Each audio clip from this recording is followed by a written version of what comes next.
이 도시철도 3호선은 이처럼 지역 발전에 적지 않은 기여를 했습니다. 개통 당시 우려했던 안전 문제도 대부분 해소됐지만 이 적자를 어떻게 극복할지는 여전히 숙제로 남아 있습니다. 도시철도 3호선 1년의 명암을 금교신 기자가 취재했습니다. 수성구와 북구를 잇는 대구의 남북 교통축인 도시철도 3호선.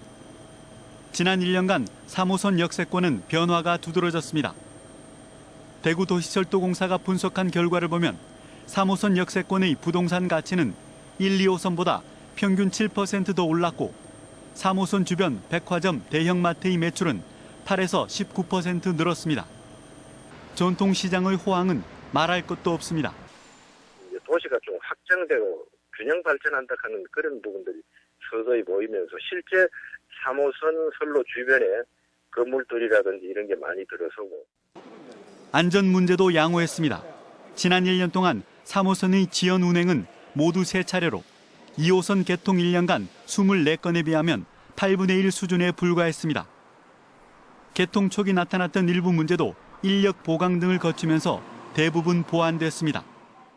그러나 도시철도 3호선은 지난 1년간 약 130억 원의 운영 적자를 기록했습니다. 결국 탑승자 수가 기대에 미치지 못하면서 우려했던 재정 적자가 현실화되고 있습니다. 3호선 하루 평균 탑승객은 68,908명. 대구도시철도공사의 손익분기점 예측치 14만 명의 절반 수준입니다. 승객 1명의 운송 원가는 2,198원인데 반해 운송 수익은 682원에 불과합니다. 이 때문에 약 200원가량의 운송요금 인상이 불가피해졌고 대구시는 조만간 인상을 결정할 것으로 보입니다.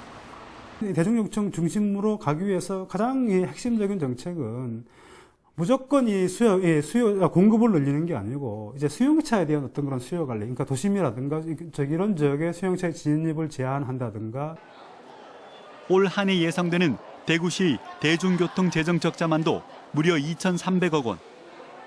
도시철도 3호선이 지역 경제 활성화와 교통 편의성을 높이는 데 일조하고 있지만 수익성 문제만은 풀어야 할 숙제로 남아 있습니다. MBC 뉴스 금교시입니다.